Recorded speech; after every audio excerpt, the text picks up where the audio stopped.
Yeah, just happy that's over with.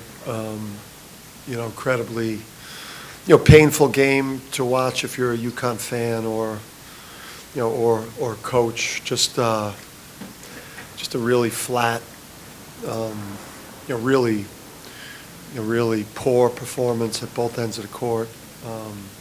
Finishing at the rim was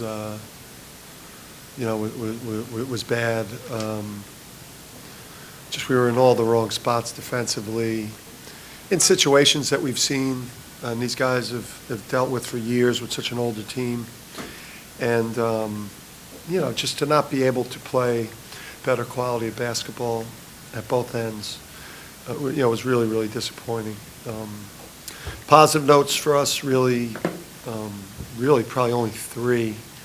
Tyrese, I thought Tyrese just, evolution-wise, didn't force anything, didn't settle for threes today.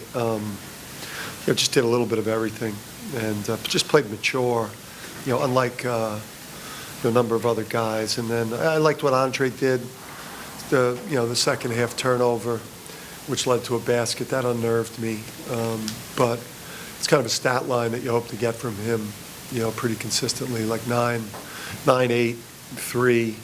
Should have had one turnover. That never should have happened. 2 steals, 2 blocks. I mean, that's and then Jordan, obviously, we're going to continue to build his role.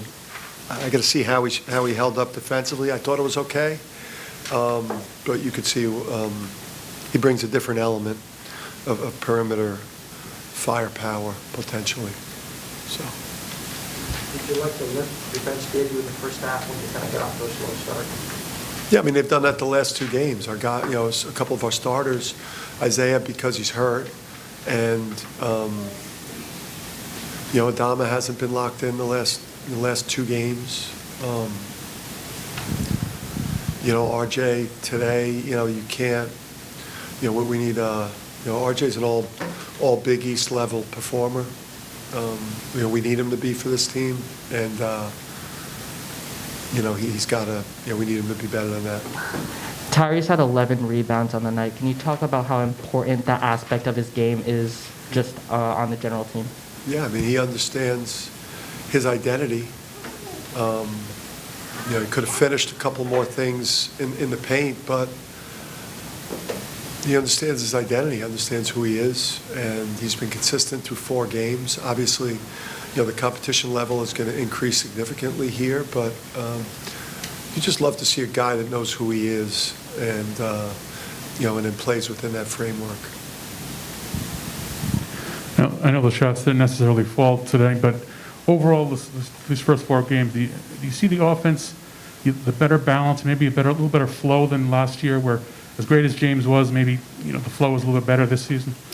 Yeah, the ball moved better. It definitely has moved better, and got more places we can go with the ball. We couldn't get, the transition game was really disappointing today. I just, we didn't force anywhere near the amount of turnovers that we should have forced in this game with our athleticism, and then it was really, Isaiah obviously rebounded, his position as a front court player, 10 rebounds in 17 minutes, 6 defensive, but our other front court players didn't defensive rebound the ball cleanly, so we couldn't get out in transition with pace and outlet it and move. So I was really disappointed in our transition game. You can't, Cook can't play, Cook can't play 15 minutes and get 1 defensive rebound as a front court player. Adama didn't defensive rebound the ball.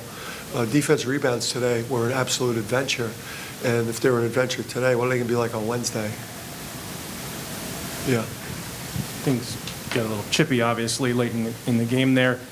Adama obviously didn't play well, mate, but good to see at least the guys stand up for each other, and stuff like that. Yeah, I mean, that's a tough call. I mean, in Jersey City, if somebody starts running up on you, you're going to brace, and, I don't know, again, everyone's from a different place. Where I'm from, somebody runs up on you, you better, you don't need to punch them, but you better be prepared to make some contact first, let's say. So I didn't understand that. I understand the position that the officials were in. they couldn't go to that context, I guess, that I was. I ruled the law, but again, the rule in the street is different than that, and so. You got your 9 guys out there for those minutes, or played them for pretty much the entire game. How was it to have them all out there and just to kind of see that in action for the first time? Yeah, you know what? I still think, obviously because of the way the schedule fell for us and, the decisions that were made, way ahead of time in terms of how the first 4 games played, we were able to get a lot of guys comfortable, get them on the court. At least today, we were able to get like all of the top 8, between 14 and 27, which was good. And Jordan, I wish I would have got him probably 18. We were playing so bad, but I should have played him earlier and then a little bit more in the second half. But that's probably my only regret from today. But going into Wednesday and the rest of the way here, it's not like trying to get guys comfortable minutes. It's like, these are the roles, man. And, the better you play, the more minutes you're going to play. If you're ineffective, if you're killing us defensively, if you're not giving us anything at the offensive end, the minutes will be distributed accordingly. Do you think, with the bench play played well offensively, do you think you'll tinker with the lineups with, the slow starts the last couple of days on the starters end? Yeah, I don't think we'll tinker with with the starting lineup, but there's we've started bad. I mean, we haven't played well. I mean, we've got our 3 best players, at least from an offensive standpoint, 3 guys that are potentially all conference level players, in RJ, Adama, and Tyrese. 2 of those 3 guys really haven't started well, which has hurt our start. And then a 4th guy is really banged up in Isaiah, trying to play his way back from an ankle. So I'm comfortable with the way that we're starting things. I think who comes in the bench when, may evolve. 6 through 9 in the rotation had 37 points between Hawkins, Cook, Pauly, and Gaffney. Is that the production you want from the next 4 guys off the bench? Yeah, it's a strength of the team, and I think it's deep teams can have really good to great years. It's like the simple math. If you only play 6 guys, and and 4 of them give you a C game or less. And you have a short rotation, you're in trouble. If you have a 9-man rotation that you really, really love, and 4 guys have an off night, now you still have 5 guys that potentially can play really well for you. So you almost have more shot. You have more chances for more people to show up and help you win a game when you play 9.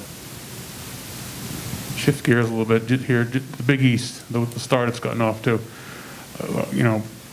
Surprised, or did you feel like the league was as good as this as it's shown so far? Yeah, I mean, just I just think with the Shaka hire, you knew that was just a perfect perfect partnership there. Get back to kind of the way he loves to coach, and I think that's just like perfect job for him. DePaul.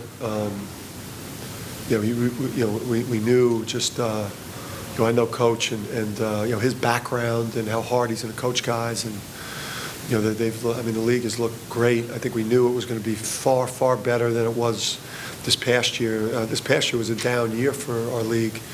We really played to a 3-bid league last year, with Georgetown getting hot late and stealing a bid. But we look like a 6-7 bid, probably more like a 7-bid league, which is absolutely awesome because it gives you a chance to win a lot of quad 1 games, gives you a ton of quad 1 and quad 2 games, gives you less of those really bad games that were scary last year when we were playing quad 3 and quad 4 conference games. So it's great. I mean, it's like It's awesome. You want your league to be as absolutely as strong as possible. It's great for everybody. What did you kind of learn about your team in this 4-game stretch, and what do you need to do better going forward? Yeah, that we're deep and you know, that you know, we can be that, you know, great defensive team, that we, you know, we can be a team that dominates the backboard and takes care of business there, that we do have the depth. You know, we do have guys that can get to the rim and post up, to put pressure on the paint so that we get great threes that we could make. I think that's one of the things maybe a little bit overstated going into the year was, you know, if you feel like you've got a dominant post player and guards with size that you can post up and guards that can get in the paint, you're going to get quality threes. That means you're going to shoot a better percentage. So, yeah, I mean, we're ready for the big ones right now. I mean, I mean, it's not easy, you know. Play 4 games like this, and you know it's bound to happen. It's human nature to take your foot off the gas and put it on the brake. You know, but we're going to play 25 of our next 27 games are high major games, and I think this looks like a team that's ready to do that and attack that. So.